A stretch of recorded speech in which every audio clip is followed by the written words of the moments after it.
John F. McDropout just happened to, and happy Sunday, everybody.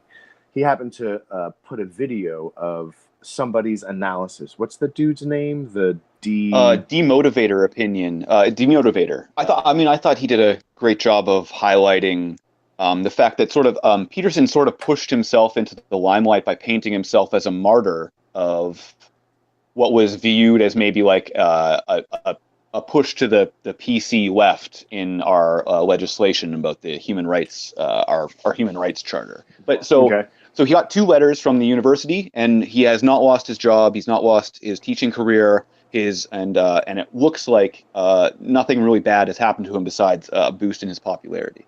Yes. Okay, well, if I don't do what I'm supposed to, then I'll get a fine. If I don't pay the fine, then what? Right? Because if you fine me further, then I'm not going to pay it. And if you put me to jail, I'm going to go into a hunger strike. Then all of a sudden, it's into this very exaggerated, catastrophic world from warnings from HR at his university to a hunger strike in jail. He's been broadcasting that into his international audience, who isn't as privy to the details of this, and painting himself as quite the martyr, right? And gaining a lot of international fame for being the martyr of Canada. Yeah. Really? No, I follow a little bit that guy, and honest to God, I have no fucking idea why it was so viral. Because to me, literally, the guy makes no sense whatsoever. I give the benefit of the doubt to people and say, "Oh, listen, if that's such a big deal, I'm probably missing something." Listen to how much charity you're giving yourself. No, hold on a second. Which no, that makes sense. Which I didn't. Okay. I went through that and I realized I didn't miss anything. Actually, this guy is a massive crybaby. If I ever known someone to call a ambulance on someone, that would be Peterson. Is so really. I mean, take a chill pill. Ever drink, have some rum. Go party, because you're really making a lot of things out of nothing.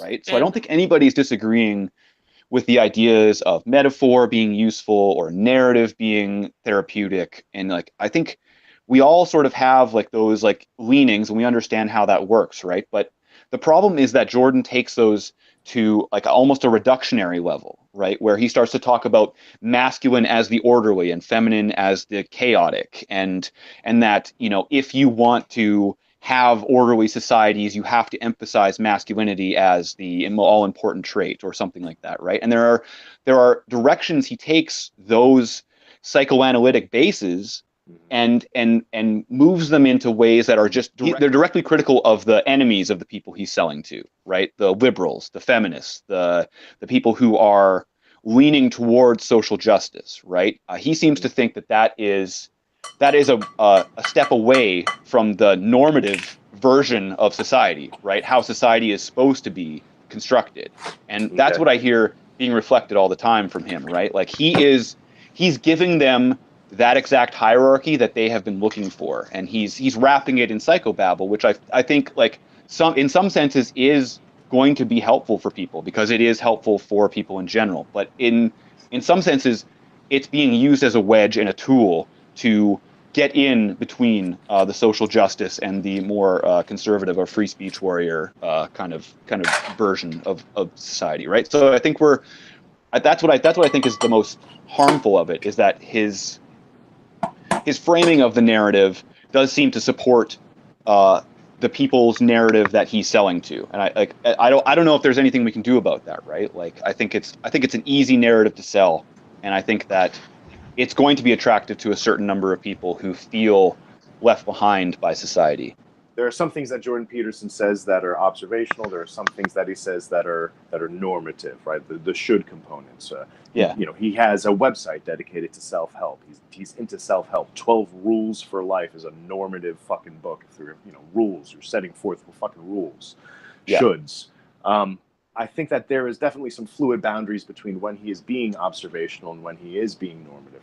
I think that when he describes gender differences and stuff like that, that is all very observational talk based on his being engrossed in the big 5 personality traits research as he is, right? I think that's all observational language, but it very quickly turns into normative language when he talks about like individuals, or as he applies it to going against postmodernism, or masculinity and femininity and stuff like that. So I take your point on that. But I guess the distinction I'm making is that he doesn't kind of make a distinction between when he's talking about things that he's observing and things that are normative. So yeah, and I think that's one of the worst things is that I feel like when he gets challenged on some of those normative things that he says or suggests or you can infer from his speech, right? Mm-hmm.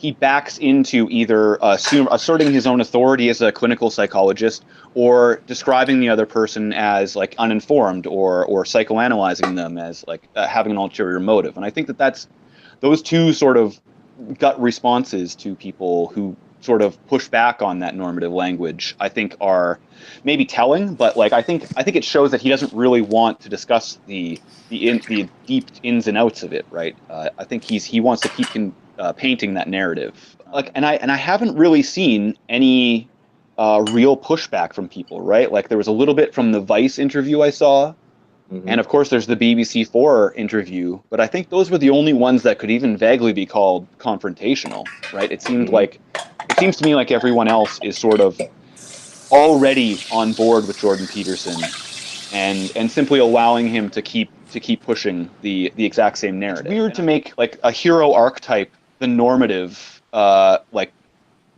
therapy, right? Like the normative goal for someone who's engaging in psychoanalysis. Isn't that like a weird, like, doesn't that seem like that's a dangerous precedent and sort of like reduces humans to simple elements rather than like dealing with the complexities of them? So you're addressing Jordan Peterson's take on wanting men to clean their room and be the heroes and try to fulfill that hero archetype? I'm not saying that it's necessarily incorrect. Like, I mean, those hero archetypes reflect something personal within us, but I think that, like, it's not that's not a diagnosis of the way that the world should be, right? Like, it may be reflective, but it doesn't tell us anything about how a person will achieve their own personal happiness or feel okay with themselves, right? I think that's a dangerous precedent to sort of say that like that hero archetype is the only way that people can be happy. I think that he's targeting a specific audience, right? The kind of people that buy self-help books are indeed in a position where they're looking to help themselves out of a situation where they need help, right? So using the hero as an analogy to break out of whatever your problem is, whatever the obstacle is to your maximal quality of life, it just seems to be like a tool and a metaphor in an as-if model, like all self-help is. So, like, yeah, we can critique him for that, but that's kind of like that compared to what he says about pronouns and links SJWs to postmodernist Marxism. I think that's just such a separate, non-important, hair-splitting detail. It's trivial. Yeah, but in an interview, he went as far as saying, because people asked him if he's a Christian or not, and he said, no, I don't know how to answer that question because it doesn't make no sense, because probably the God I'm thinking of is not the God you're thinking of, and the concept of belief I'm thinking of is not the concept of belief you're thinking of. So, I mean, this is I mean, it's a ruse, okay? It's a trick. It's just, I mean, he's using whatever he can lay his hands on to actually support what he's going to say, and he's going as far as saying, okay, I'll get Christianity in a way because, and I think this is something that it's hard to counteract. That Christian culture and Christian morality are ingrained in Western culture in a way. So he's jumping on that bandwagon to say, oh, you see, I mean, it's because of that this is right, and this further supports my point of view, which is bullshit. Because he's not saying that from the point of view, listen, I believe in that worldview, and this is one more reason why I think this is right. No. He's saying, because of the majorities doing that, that's another point in my favor, which is bullshit. It's it's an argument ad populum, if there ever was one. I think what fascinates me about Peterson is that I'm such a fan of psychology and psychoanalysis and like all that literature, right? Like I find it all very fascinating and very interesting, but I don't know, when he kind of started to use it, right? Like I started to hear those echoes of the things that we were worried about, right? Like that he was starting to make leaps that weren't really supported by the literature, and that he was starting to use those tools that he was very familiar with to point at the problems of what he views as the enemy of his ideology, right? And I think that that's a very, I don't know, like when you hear him talking and using clinical psychology phrasing, and then the next sentence he's condemning the cultural Marxists, right? Like you start to find that like your brain starts to like I don't know, little red flags started going off in my head, because it's just the two phrases aren't really in the same category, and to sort of try to make the link, I think is a lot harder. What was that BBC interview? Didn't the quote say that like you were comparing trans activists to Maoists, which I thought was that was a really strange comparison, and I thought that like the interviewer did a good job trying to get him to, I don't know, moderate his opinion in some sense, but he refused to, and I thought that was an interesting place to make a stand, right, when the rest of it he's been so good at being ambiguous about where he actually stands on these issues. Yeah, when he makes connections between trans people and Maoists, that's a weird slippery slope argument that he doesn't really, there's no evidence for the perceived risk to be the level that he's making it. Correct. Right. It seems that he's just kind of being an alarmist. Like I definitely get the notion that, well, when you're trying to create this ideal society with all the trimmings and whatnot, and then you have a certain segment of individuals who really don't seem to have any brakes on their ideology or any way to kind of like mitigate any foreseeable damage, that is a bit dangerous. And I think that raises red flags in people's heads. But for him to kind of turn around and do the exact opposite, and in his opposition to that, he kind of loses that high ground that he's trying to claim, in this conversation. And I think that's where a lot of kind of people who stand on the outside and look in and go, I don't see how you're this popular, amongst your crowd. I think that's right, Dreg. I think it's compelling to people who are already maybe a little bit afraid about their masculinity already, right? Like I think he's preying on a fragile masculinity sense in the population, and only those people really grab onto that message. It's funny. Everybody else kind of hears it. Yeah, everybody else kind of hears it and then sort of like dismisses what is not relevant there, but like admits that he has some points, right? Like I think that we all agree in that psychology has validity and shown efficacy, right? But like we don't agree with the way that he's framing it, and it seems like it's a very specific group that's grabbing on. Hold on 1 second, John. I need to pump the brakes on something. Jordan Peterson's psychoanalytic approach to things in no way, shape, or form represents psychology. Okay, so I just want to, because it just seemed like the way that you were using the language, it almost made it seem like, okay, what Jordan Peterson does, that is what clinical psychology is. Within clinical psychology, there are cognitive behavioral therapists that think that most clinical psychologists think that psychoanalysis is absolute junk. It is a weird, scientifically unvalidated model that really only applies to Freud using Freud's own theory, because it's based on his dreams, right? It is the brainchild of his own dream interpretation. Yeah, I wasn't meant to suggest that. I wasn't trying to box in psychology in any way, Chris. Thank you. I am. Yeah, and I am talking about like the more basal things that he's talking about, right? Like Freudian and Jungian psychology. I think there's a base there that he is really well versed in, and I think that's it's impressive nonetheless, even if it's not necessarily the way we do psychology now. There's something else which I found astonishing, and it is when he talks about the impossibility or difficulty. I'm not sure which words he uses, of having a male-female work environment because there are no rules. Yeah. Okay. Oh, it's funny. Well, okay. I mean, is it talking about the current society? Is it talking in absolutes? Because again, it's not my field of study, but I remember in the past there were matriarchal societies. So my question would be: would he be able to address that situation of a female ruled society using the same arguments? You either play the card of your academic credentials or you play the card of being a total asshole. You can't play both. And this is what I meant. And Drake, actually nailed it. That's what I meant when I said that is really fishing for the people which are, eating chips and drinking beer in their widowmaker and on the couch and say, oh yeah, go for it, yeah, and then I go to watch a football game. Fuck you. I mean, really? I mean, who do you want to have a conversation with? That's nice. Was that an American impression? That was wonderful. I don't know. I've seen interactions both in the field, in the military, and in a lab. It really doesn't matter what you're wearing. It honestly does not. I think he has a very narrow view of what a workplace environment looks like, and taking into account the myriad of interactions that we have on a male to female basis.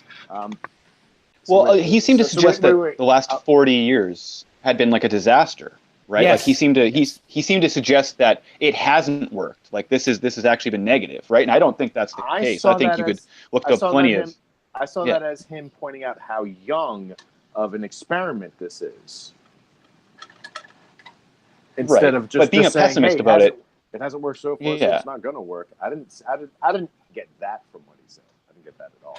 Yeah, but I guess I don't understand the baseline that he's saying it hasn't worked, right? Like I don't know. I guess I don't understand that. Is it simply because they're not fully involved in all the fields, or is it more that specifically offices that have an equal number of men and women are falling apart and imploding in on themselves, right? Like here once again, I might be filling in some blanks. Right before he made that, in the midst of that conversation, wasn't he talking about how the way that work is structured now hasn't worked? Like I don't think that he was being pessimistic about it's never going to work. It's just that it hasn't been figured out how to make it work. I think that was the point that he was trying to make, and that's what he was dancing around, once again, by potentially being trollish and stuff. But I didn't take it as like this hard line, it hasn't worked, it's not going to work position. Well, what is the alternative? Because we know that if there's women in an environment, a working environment, and one's attractive for whatever reason, well, naturally, the heterosexual members of our particular persuasion, we're going to be distracted at some point. Okay, cool. When there are no women around, what happens to guys? We talk about women because they're not around. So I don't see how, like, what alternative is going to actually increase like the efficacy of the work that's happening. I have no idea. I can't speak to that point. But I mean, that would be an interesting question to ask him.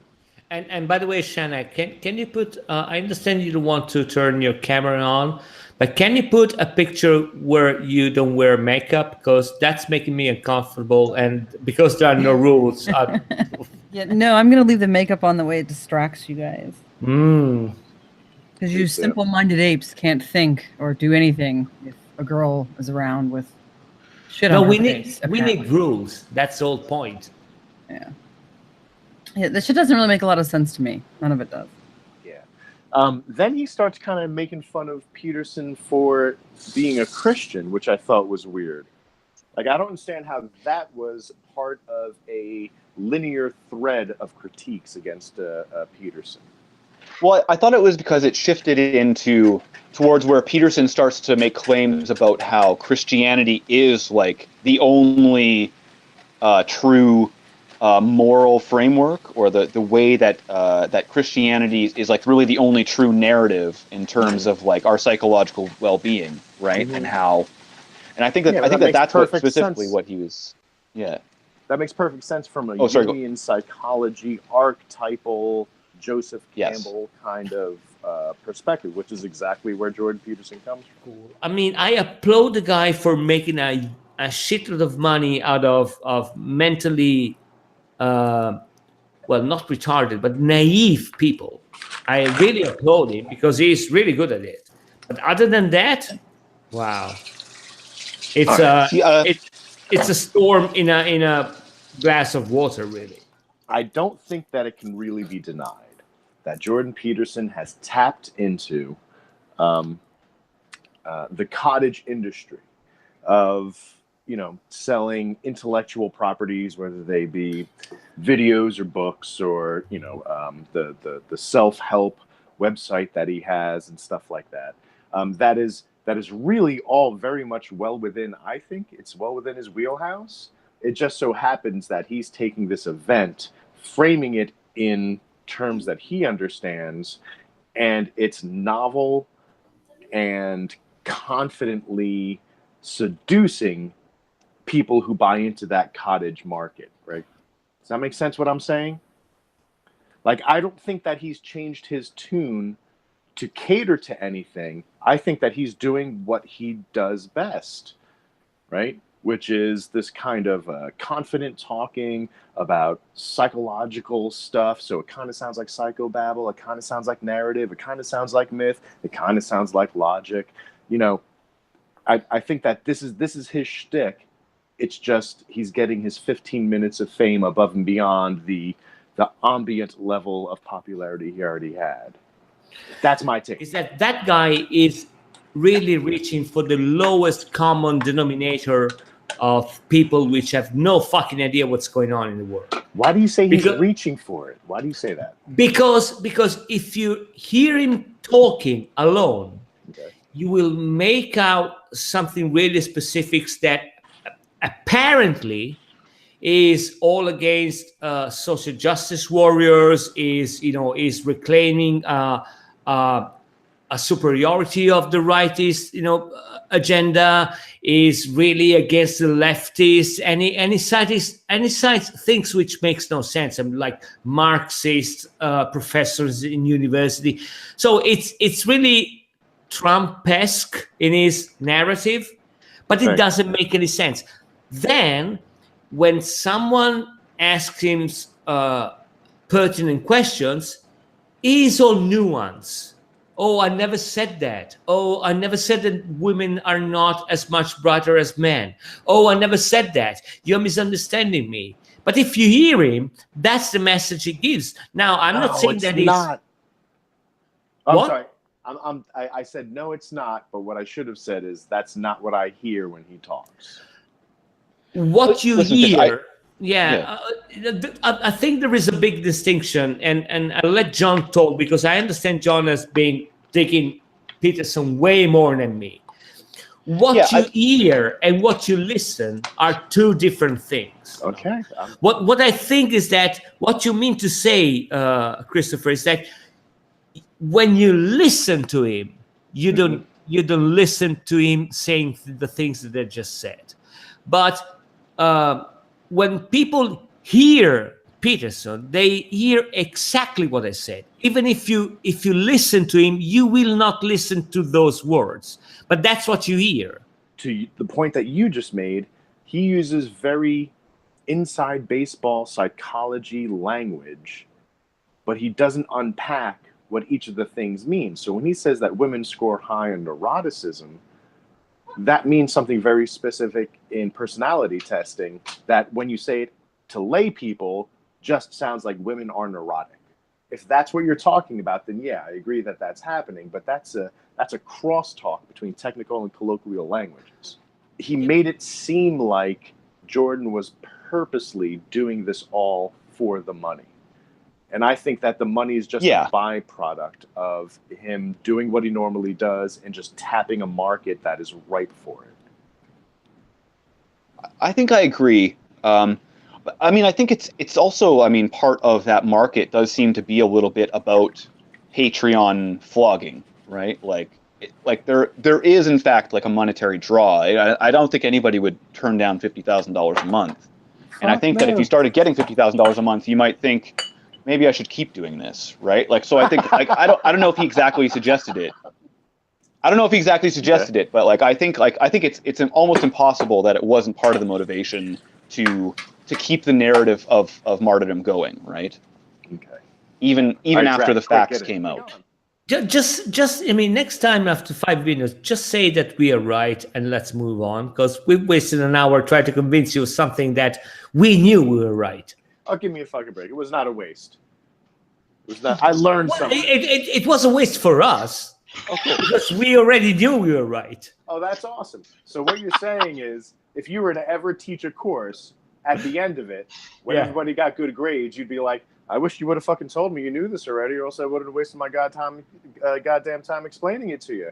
You should have just admitted that I was right at the beginning of the semester, and then...